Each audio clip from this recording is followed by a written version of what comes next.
Bismillahirrahmanirrahim. Halo, assalamualaikum warahmatullahi wabarakatuh. Jumpa lagi dengan Ipanisa Official ya. Kita akan membahas tentang rodding tentang teknik dalam pembuatan donat.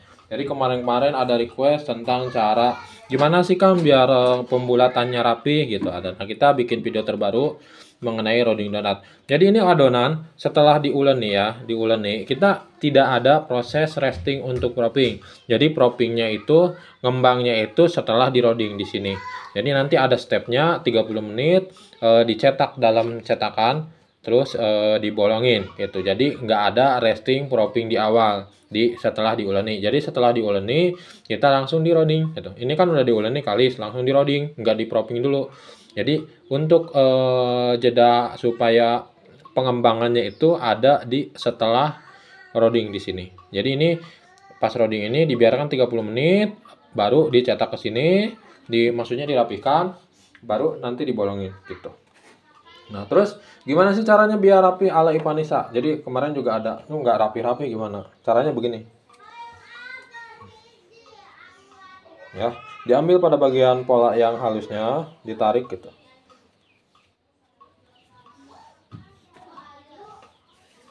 Nah, ini pola yang kusutnya di bawah ditaruhnya.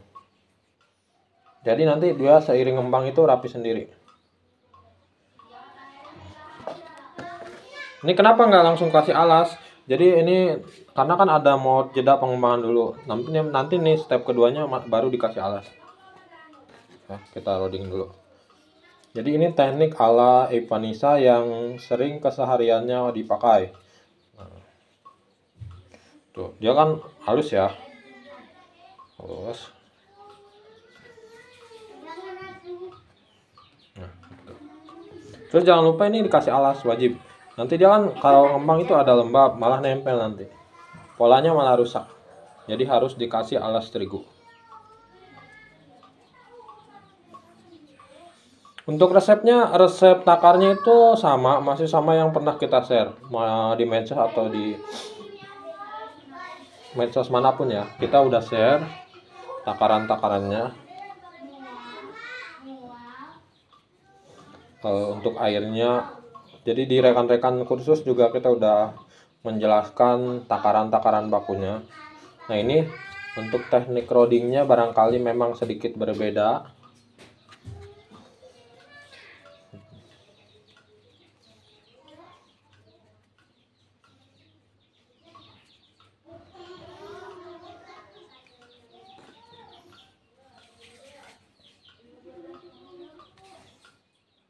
Nah, terus kemarin ada pertanyaan, Kang, memang cetaknya pakai apa sih gitu. Nah, ini pakai cetakan donat lawas.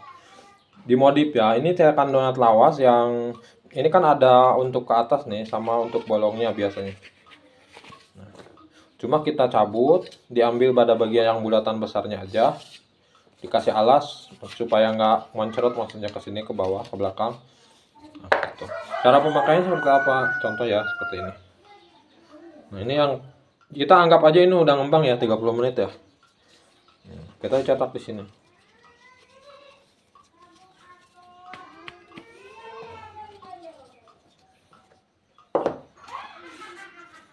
Baru disimpan di alas. Seperti ini. Ya. Nah, baru dibolongin.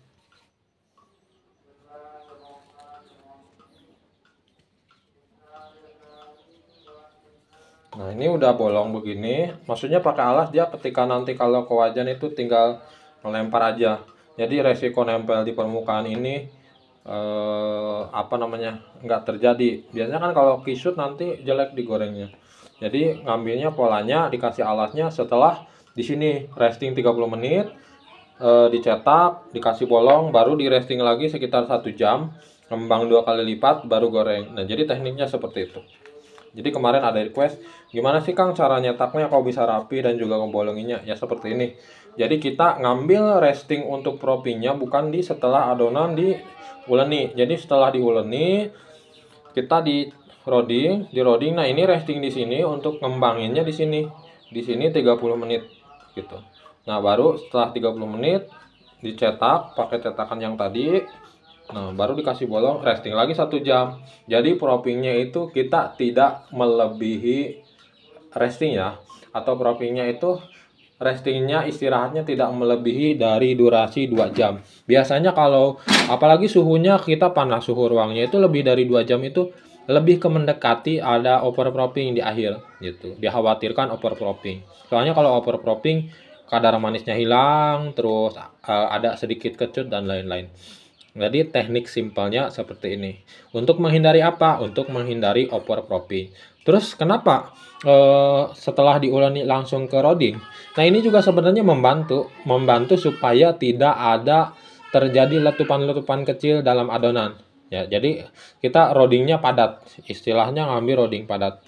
Jadi nanti pas pengembangan resting di sini 1 jam bagus polanya, kulitnya halus, tidak meletup-meletupan. Biasanya kalau yang overpropping atau yang degazingnya kurang itu biasanya pas digoreng ada letupan-letupan kecil ya di sini di hasil gorengannya. Nah, makanya mengakali supaya menghindari letupan-letupan atau bintik gelembung udara kecil, kita roddingnya setelah diuleni tanpa resting.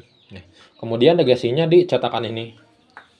Jadi ini anggap udah 30 menit. Nah, ini degazingnya di sini. Ditekan atau mau di sini juga boleh. Nah, jadi pola udaranya nanti pas pengembangan resting 1 jam, pola udaranya itu stabil di dalamnya. Tidak ada letupan-letupan.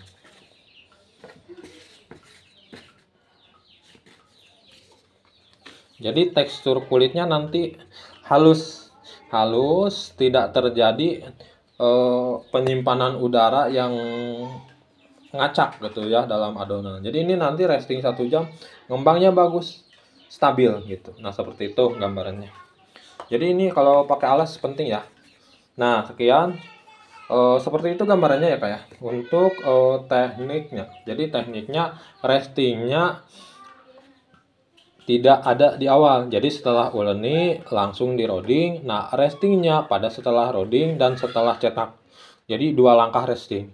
Untuk menghindari adanya letupan-letupan kecil setelah digoreng supaya halus. Terus untuk menghindari apa?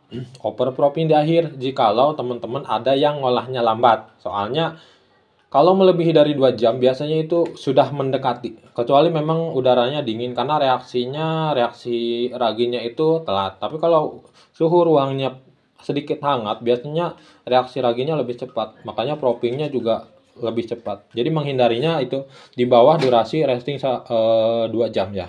Seperti itu penjambarannya. Jadi ini sebagai contoh tadi cetaknya seperti apa. Nah, jadi ini di sini ya Kak ya. Tapi nanti kalau udah dicetak begini, itu ditata supaya maksimal ngembangnya dikasih tutup plastik. Kalau kita dikasih tutup plastik di nampahnya, plastik yang bening ya. Nah, jadi seperti ini contohnya gitu. Tapi nanti setelah dibolongin semua. Jadi wajib ditutup supaya pengembangannya teksturnya lembut. Bisa juga dibuka nggak tanpa dikasih tutup plastik, tapi dia nanti kulitnya agak keras gitu, kulit luarnya permukaannya beda dengan yang ditutup. Wajib ya ditutup, wajib ya. Nah, jadi roddingnya seperti apa? Seperti ini. Ambil permukaan yang halusnya, ditarik, ada simpan bagian bawah.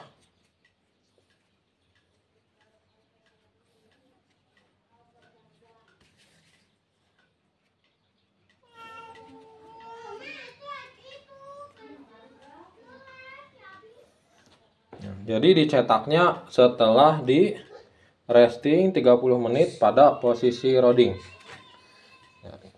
Jadi proppingnya tidak di awal setelah diuleni, tapi propping awal-awalnya itu pengembangan adonannya setelah di rodding dibulatkan.